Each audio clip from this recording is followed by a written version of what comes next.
So, dear step-up partners, dear social entrepreneurs, are you interested in stories? Are you interested in good stories? Yes? Then it's really fantastic. Then you're here at the right place. A warm welcome to our video clip about the challenges of social business hubs. Can you remember when you were reading stories when you were a child, how the stories usually began? Well, I would say with Once Upon a Time. So can you also remember that once upon a time traveling was possible? Traveling around the world was possible. So luckily it happened that some of the step-up partners were able to travel to Austria, to visit the Effigeneum here in Graz in Austria. Some of the step-up partners were coming from Poland, from the Netherlands, from Thailand, and also from Myanmar. Each of them was very eager to meet each other and to spread the concept of social entrepreneurship in the country. So during their stay here in Graz, the step-up participants were visiting here in this building Rüdiger. Here in this building, this is a science tower, and who is Rüdiger? Rüdiger is the head of the Social Business Hub here in Styria. Can you remember Rüdiger and the interesting talks that you had with him? Yes? Great. Then let's go and meet him again. But oh no, what happened? He and his team are not here anymore. Well, no worries. Our story does not end here. So, but we figured out where the Social Business Hub Styria is now. So it's not here in this building anymore. It's in the new Unicorn building where we are going now. Would you like to join us on the ride? Yes? Great. Then let's go and jump into the car and go to the Unicorn building. Let's go.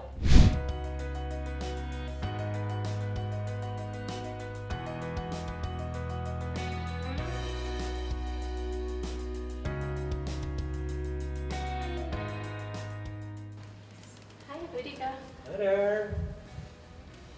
Hi there, welcome to the Social Business Hub. Thank you very much. Nice to have you here. Okay, where are we going now? Please this way.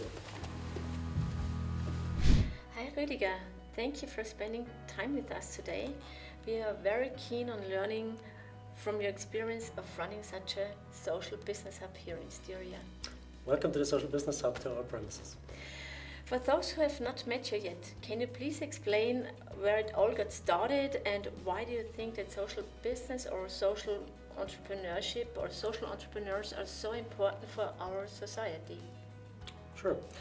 It all started about 8 years ago. We called it at that time the Social Business Club Styria. It was a non-profit organization which was supposed to make more awareness to support social entrepreneurship in general, but it has developed over the years to become its own organization in terms of full support, in terms of programs like incubation, acceleration programs for social entrepreneurs. Why is that so important for society?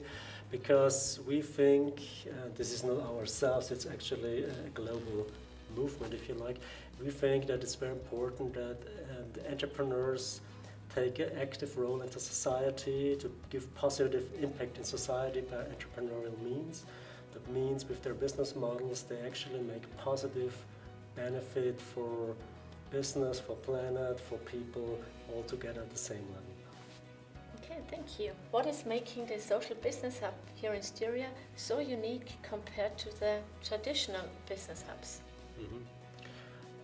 First of all, it's the same about developing startups, developing innovative business ideas. So we cover all the economic part, but as well we emphasize on the impact level. That means that we want those companies to really realize what is their positive impact in society and to develop indicators for that. That's also important. And this is actually where we have an expertise, so it's also to write a social business report, for example. So it's really about showing in the business model that a company has this responsibility that I mentioned before to make it a positive business. Okay, thank you. But who are your key stakeholders? We have, I would say, 3 different groups of stakeholders. The main group is certainly the social entrepreneurs and the social enterprises they run, because it's them who we really want to support 100%. We do this with certain services and offers. The second group, I would say, is the public hand. That means public administration, also politicians, to give them the awareness about the necessity and the way to fund this kind of work. And the third group is definitely the public in general, the people who actually should be aware that there are companies like that, there are methods like that you become actually kind of positive consumer as well, also in B2B sector, to become more responsible in the way you make business or consume. Yeah, thank you. I mean, now you have mentioned that you have 3 different stakeholders, so 3 big groups. How do you manage the different stakeholders? We have certain offers for those groups, as for example for the social business sector itself, it's really those programs I mentioned already, and also certain events. So we make special events for them to come together to celebrate this community, because it's very important for them to see that a lot of them are here, which is important. The second group is about the public administration. Now then, in this case, it's rather an information basis, to say that we give them a lot of information, make it very transparent what we do, make them aware about the community that it's here. And the same is about the public in general. This is about media work, it's about social media work, it's a lot about communication work in general.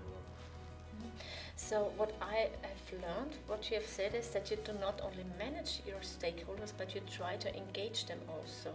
Is this correct, or can you specify? Yeah, we have different ways of engaging them. We invite them for public events. We have events only for the social entrepreneurs, which is connected to certain topics, obviously, but we also have public events where we have panel discussions, for example, with certain decision makers to certain topics with the impact, or sometimes bring them in from the outside of our family, if you like.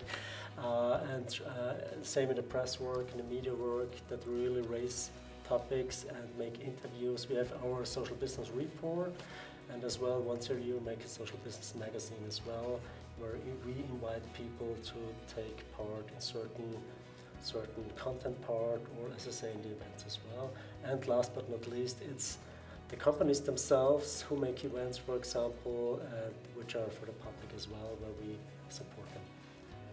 Okay, very interesting. Since you're heading the Social Business Hub here in Styria, what is your vision and mission? I would say that's easy to say. It's really, we want to have as many social enterprises as possible, as many social entrepreneurs as possible, so really raise the target and the numbers.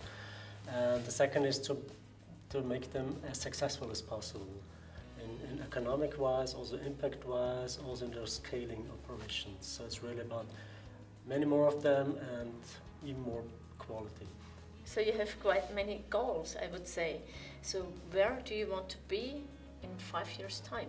We would also like to scale up our own operations, and that means to raise the quality of our programs, which is a constant process, as well as to stretch our operations to every region of Styria. So this federal state that we have consists of 7 regions, and each of the regions has different challenges. It's interesting to know, to say there's a lot of different challenges in general, but we found out, because we have made 2 reports, social business reports already, so we know what is a focus topic for each of these regions, and we really want to go into these focus topics as well.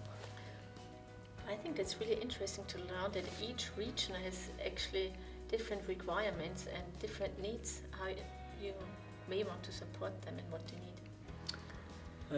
One way to do this is to say, just giving an example, why is this a different way, different challenges, because there's a different history also.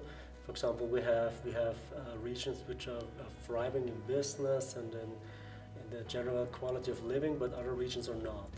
It's rather that people move away from there because they do not have enough chances to live there, or perfect chances. So that means that we come in and we negotiate with the public administration in this case, that they make a challenge that we actually perform that, to say there's a brain drain challenge, for example. What can we do against the brain drain in our region? And we are actually performing an idea call, and and finding good ideas to confront this problem and to find ways, entrepreneurial ways of solving this. But how do you measure then your success? The success of the business hub, the measurement of success of the different activities that you're implementing? Well, there's things we can more or less influence and others we can monitor. I would say the things obviously that we measure for our own performances, how many people attend to our workshops, to our events, that's an obvious thing. But how successful are we addressing the stakeholders? Do we see the network that we build, the ecosystem that we build, and this is a main factor for us. How does it work in a way, for example, networking? Yeah? That means, giving one example, if there's a new startup, an impact startup, it's also quite hard to start the whole thing, and every startup needs to build up its own ecosystem. If you do it on your own, this is a lot of work, very intensive work, so it can be a lot of help if we come in, for example, to help them with the network we already have. And we can measure this by the quality and the I would say the time it takes for this startup to grow, to become successful. And then the things we monitor is obvious to see how many new startups do we have, what is the total number of social enterprises as well, which luckily is very positive. Since you have mentioned at the beginning that you have basically 3 different stakeholder groups, does it also require to measure the success differently for each stakeholder, and if so, how? We try to do it on a strategic basis, that's important, yes. And ways of indicators, let's say, yes, we have them definitely. Indicators, obviously, how many, easy one is how many people attend, for example, our offers. That means the workshops, the events, or in the press work as well. Today with internet, you can good measure, for example, how many people do actually reach with our activities.